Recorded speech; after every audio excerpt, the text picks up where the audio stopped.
Hey, what's up, fellas? How you doing? Man, Antonelli here. Today we're talking about bat path and launch angle. Two really important things when it comes to hitting.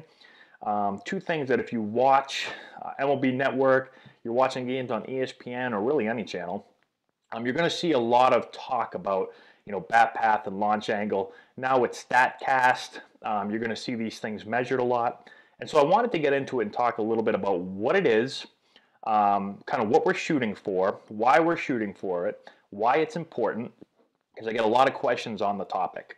So let's start off with bat path. So bat path, pretty simple. It's just the path of your bat, and they measure it in degrees.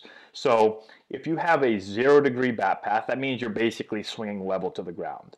Okay, if you're a negative degree, so you're negative 1, 2, 3, 4, 5, whatever, it means you're swinging downward in that degree from 0. So, a negative 5 degree would be, a little bit downhill. If you're a positive degree, then you're swinging uphill, okay? So positive numbers are up, negative numbers are down, 0 is level, okay? The average bat path in the big leagues, typically what you're looking for is a path somewhere in that 8 to 10, 12 degree range, okay? Let's talk about launch angle now. Launch angle is measured in the same thing. It's measured in degrees. It is the angle of the ball off the bat, okay? So 0 degrees would basically be like this, just like a straight line, straight out. Any negative number would be downhill. Any positive number would be uphill. So a negative number is going to be a ground ball. A positive number is going to be a ball that's hitting the air a little bit more. And on a really high number, like 45 degrees, 40 degrees, 50 degrees, 60 degrees, that's going to be a fly ball, okay? And so let's talk about the importance of both, kind of why we're trying to get certain numbers, what it all means, okay? So first, bat path. Why is bat path important? Well, if we're able to stay on path with the pitch, that 8 to 12 degrees is basically on path with the oncoming pitch.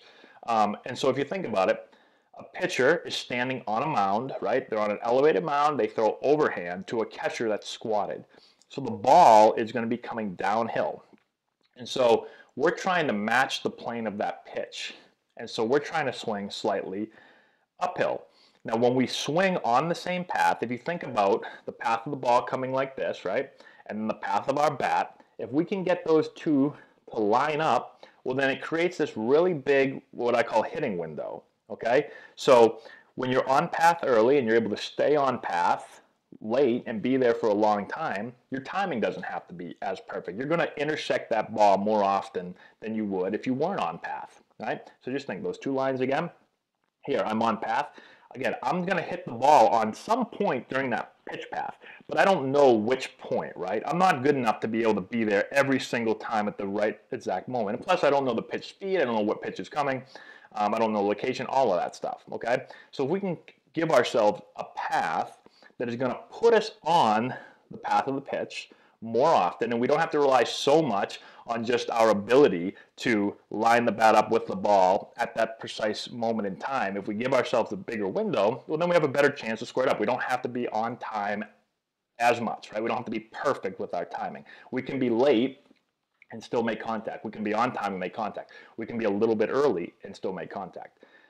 If we're not on path, if this is the pitch path going down like this, and we're swinging down like that, you can see it. There's just this small little area here that we're actually in the hitting zone or in the hitting window. So we have a really small window to make contact. So our timing has to be much, much better, right? Because our path isn't allowing us to be on time as much as we want. Okay, so that's the first reason. The second thing is, I want to impact the ball squarely, right? And so the ball's coming slightly down. I want to bang. I want to impact that thing as squarely as I can. If the ball's coming down and I'm swinging down, well, then I'm not impacting it squarely, right? I want to put the full force of the bat into the ball, right? That only makes sense, correct? So ball's coming slightly down. I swing slightly up. Boom. I impact the ball much more squarely when that happens. The other thing is we talked about launch angle, right? And so with a launch angle, they've done tons of studies, right? There's all kinds of numbers out there. You can go look them up. But when it comes to launch angle, most guys at the major leagues, right, to be successful, to be able to hit for a high average, but also slug the ball, right? Hit more doubles and more home runs because it's more valuable to be able to hit more doubles and home runs than singles, right? We're going to create more runs. And so we want to hit the ball. Obviously, to hit the ball, to hit extra base hits, you have to hit the ball in the air a little bit more. And so the numbers, if you look at all the numbers, somewhere in that 20 to 30 degree range, right? So the ball is going to be hit on a 20 to 30 degree trajectory. That's where you're going to get a high average and a high slugging percentage, okay? When you get above that 30 degree range, you get into like that the 40 degree range, you're still going to have some pretty decent power numbers, but you're going to see the average start to go down at that point. And then anything over 40, you're going to see the average go down and the slugging and the home runs go down because now you're hitting more fly balls, okay?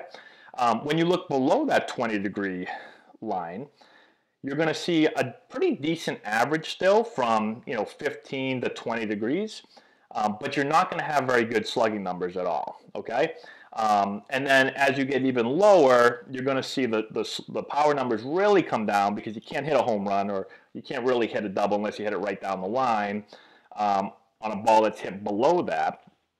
And your average is eventually going to come down because ground balls, especially in the major leagues, if you hit ground balls or smash balls into the ground, you're not going to have a very good average, okay? So you're looking for that 20 to 30 degree range, right? And again, it depends a little bit on your physical characteristics and your age. So, at the major league level, you have a lot of big, strong guys that can create a lot of bat speed and have really high exit velocities, how fast the ball comes off the bat. You want to hit the ball in the air a little bit more because a 30 degree hit or a 35 degree hit or even sometimes a 40 degree hit will be a home run if you're a big and strong guy. If you are a young kid, right, or you don't have any power, you may not want to live at that 35 degree range. Maybe you want to be down a little bit more at that 15 to 20 degree range because now you're still going to hit for a good average. But if once you start getting too high, you're not going to be able to hit home runs anymore, right? So it does depend a little bit on that. But if you're a young player, I highly suggest that you don't try to live at that 5-10 degree range, pretty much anything below 15 degrees, right? Even though at Little League, right, if you're really young at Little League, probably a 5 degree launch angle will still work perfectly fine because you'll hit a lot of ground balls and no one can field ground balls at that level, right?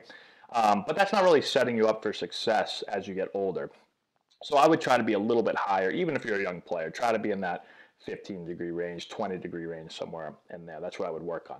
So anyways, back to bat path again, okay? If I want to create that launch angle of, let's just say 20 to 30 degrees, 35 degrees, somewhere in that area, it makes it much easier to do so if I'm on path with the ball, if I'm that 8 to 12 degree uphill, because the ball's coming slightly down and I'm coming slightly up, and now when I hit that thing, I'm going to send the ball back out much more frequently on that path when I'm swinging slightly up, right? It's much easier for me to hit the ball and drive a line drive a ball with carry, okay? If the ball's coming slightly down and I'm swinging down, well, now I'm going to hit a lot more ground balls. I'm going to hit a lot more of those balls at a negative launch angle because I'm down on the ball, right? So here comes the ball down and I'm coming down, whack, I hit it and the ball goes down a lot if I hit it above center.